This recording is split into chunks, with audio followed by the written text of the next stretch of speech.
Welcome to Tart Words. I'm your host, Linda Hengerer, and I'm a writer, a reader, and a baker. I talk to writers about their latest book and what inspires them, chat with fellow author Suzanne Fox about what writers can learn from reading their favorite authors, and share fast and easy recipes for anyone looking for a sweet treat. Join me as I share Tart Bites, Tart Thoughts, and Tart Words. In this episode, Linda Hengerer is talking with Connie Berry. Connie is the author of the Kate Hamilton Mysteries, set in the UK and featuring an American antiques dealer with a gift for solving crimes.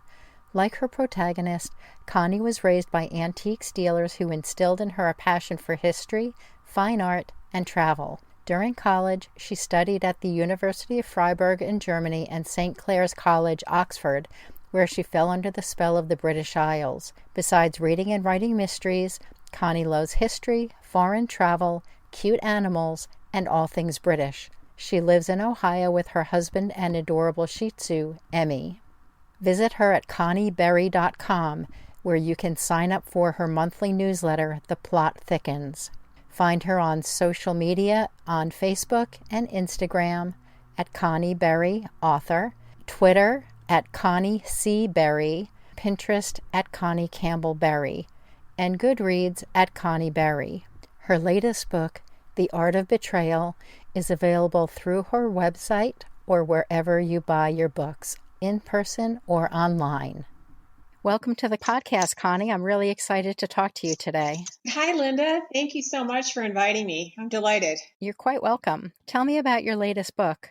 My latest book comes out June 8th. It is called The Art of Betrayal. It takes place in a fictional village called Long Barston in Suffolk. The main character is an American antiques dealer, and she has a little bit of help from a good-looking detective inspector in the Suffolk Constabulary. Oh, how nice. And this is part of a series? Yes, this is going to be the third book in the series. It's called the Kate Hamilton Mystery Series. All of the books take place in the UK, where Kate is eventually going to probably end up. We'll see. And I'm currently working on the fourth one. That won't come out until 2022. And you're American, but you set your character in the UK. Do you want to talk a little bit about that? Yes. I'm an Anglophile. I had Scottish grandparents, so that's where I first kind of became interested, because my grandparents came over as young adults, but they pretty much acted like they'd never left Scotland.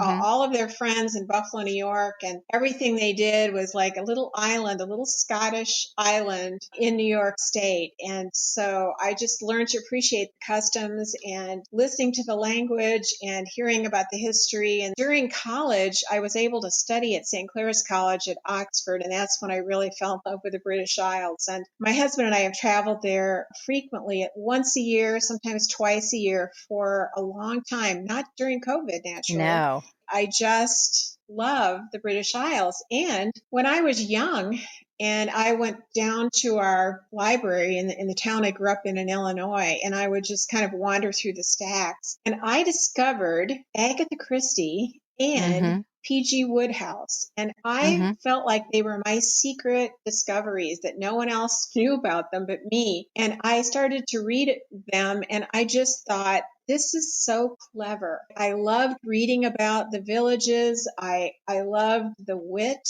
I loved the language. And so this interest in the British Isles has come at me from a lot of different directions. And when you write, they tell you to write.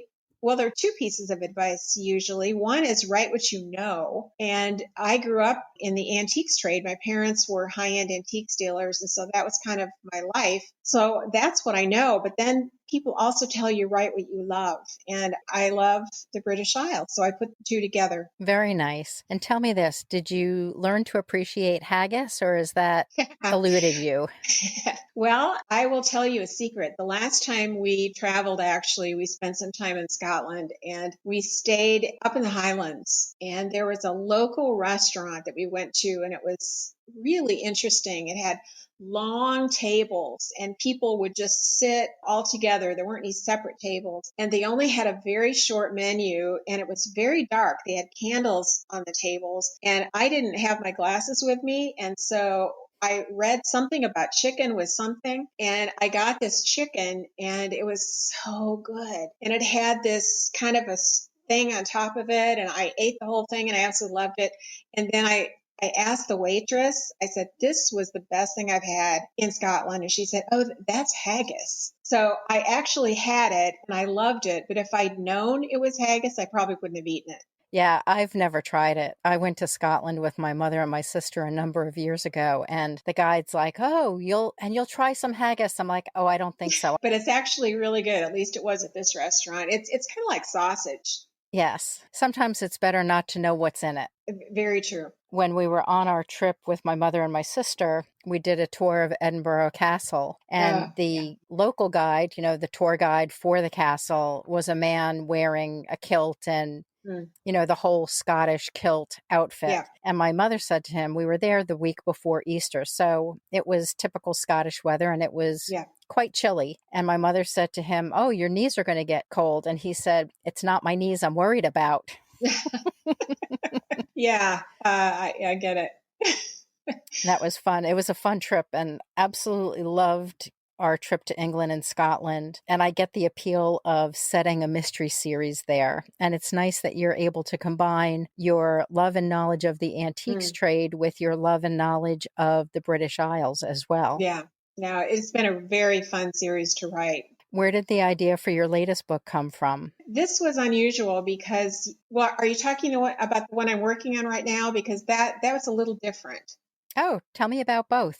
The one that I'm working on right now, I got the idea from a number of different places, real things that happened. And one of them was an NPR broadcast, This American Life. And I heard it in 2002.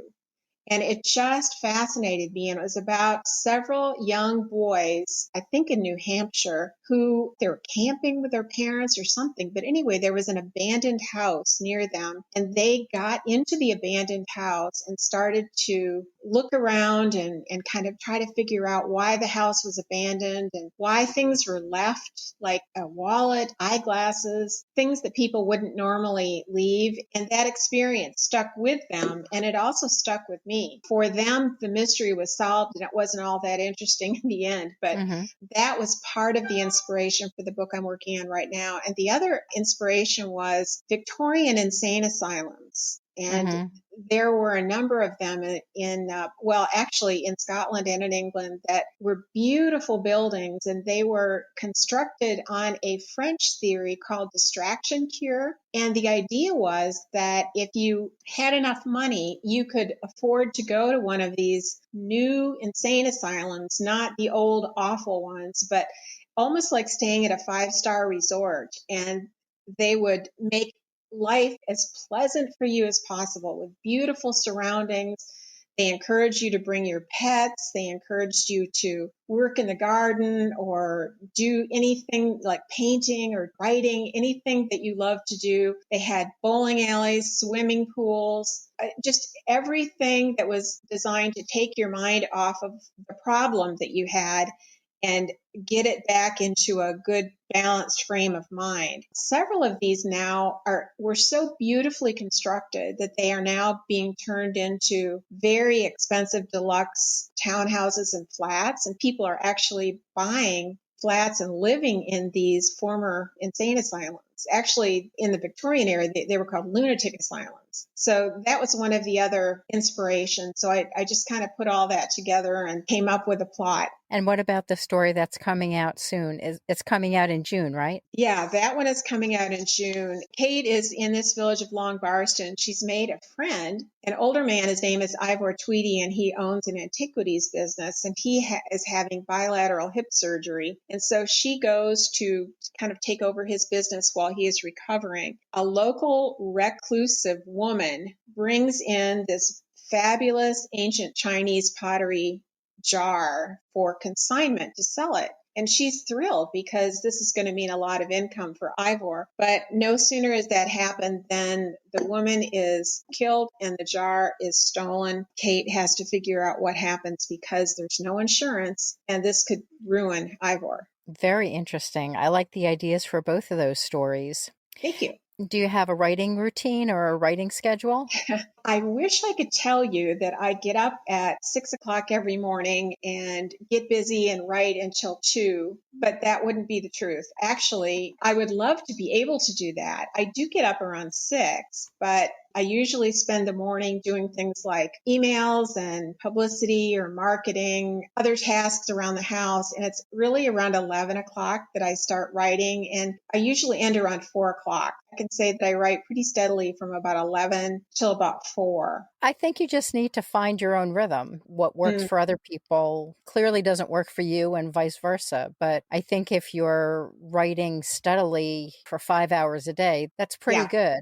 And by 4 or maybe 4:30, my brain is really tired and I'm just kind of ready to quit. So then I get ready for the evening. It's surprising, I think, for people who don't write to think about how draining it can be when Uh-huh. all you're doing is sitting at a computer and typing, but the mental energy that you expend when you're making stuff up is Oh, incredible. yeah. Yes, right. Especially writing from scratch. What I love is when I have a first draft and then I can go back and revise. That takes a different skill and It does. a different intellectual skill, and I find it really enjoyable. Hmm. I love to revise and polish and shape and work with something that's on the page, but to actually sit there looking at the blank computer screen and putting words on that page is really challenging and hard for me. And it takes a lot of energy for me. I think it takes a lot of energy in general. It's not easy to come up with a story that hangs together in logical fashion. And a lot of that does come through when you're going through, the second draft and the third draft and Yeah. editing and polishing. But there's got to be some level of something on the page to work with in the beginning. Yeah. Writing is rewriting. And I can't remember who said Exactly. that. Somebody famous. Yeah, I know. What about COVID? How did last year and this year affect your writing? The main thing that affected my writing was the fact that I couldn't go there. Mm-hmm. We had plans to go last October, no, last March, which we canceled. Mm-hmm. I mean, a year ago, March. Right. And then we would have gone again in October. We canceled that. And then we would have been there probably now. And Mm-hmm. we had to cancel that as well. And I had a location this time on the Suffolk coast. And even though I've been there, I haven't spent a lot of time there. And there really is nothing like actually being there. I mean, you Right. can get a lot of facts and you can see images and you can even get on Google Earth and look at things. And that's all very helpful. But there's something about being there. I always feel like I kind of need to top up my English well, hearing the language and Smelling the watching how smells. smelling the smell and looking at the sea. And so I really miss that. What has saved me is the fact that over the several years I've been writing this series, I've developed some contacts in the UK. And I have a detective inspector in the Suffolk Constabulary that I consult with. There's a coroner's court in Ipswich in Suffolk, and I have a contact there so I can ask questions about procedures. And there's a solicitor, and then there's a very dear man who is the assistant priest at the Holy Trinity Church in Long Melford, which is in Suffolk. He always is willing to answer my questions if I have something that I don't understand. And so they have kind of saved my bacon, really. It's nice because you get a feel for the language, not just Hmm. how they say it, but the phrases that they use. And Yeah, they're all four in different professions, although the coroner's court and the police are probably most closely aligned. But yeah, just to get the feel from different people and get a feel for the local area, even if you can't be there, at least talking to them is helpful. So I'm glad for yeah. that for you. I can't wait till we can travel again. Yeah, can't wait till they'll let us back in, Yeah, Americans. exactly. Right. Do you outline? I do partially. I do rough outlining. I usually know where I want to go. I'm just not sure how I'm going to get there always. This time it has been a little challenging because I have had to go back and kind of rethink things a couple of times, but I think I'm on the right track now. One of the things that is interesting is that when something unexpected happens, for example, in the second book that I wrote, I was having an interview scene. Kate was talking to a person about a suspect. And he said, so I'm just typing it, the words. And he says, well, he couldn't have done it. And she said, why is that? How can you be so sure? And he said, because he's dead. And I actually sat back and thought, he is. And why didn't I know that before? Yeah.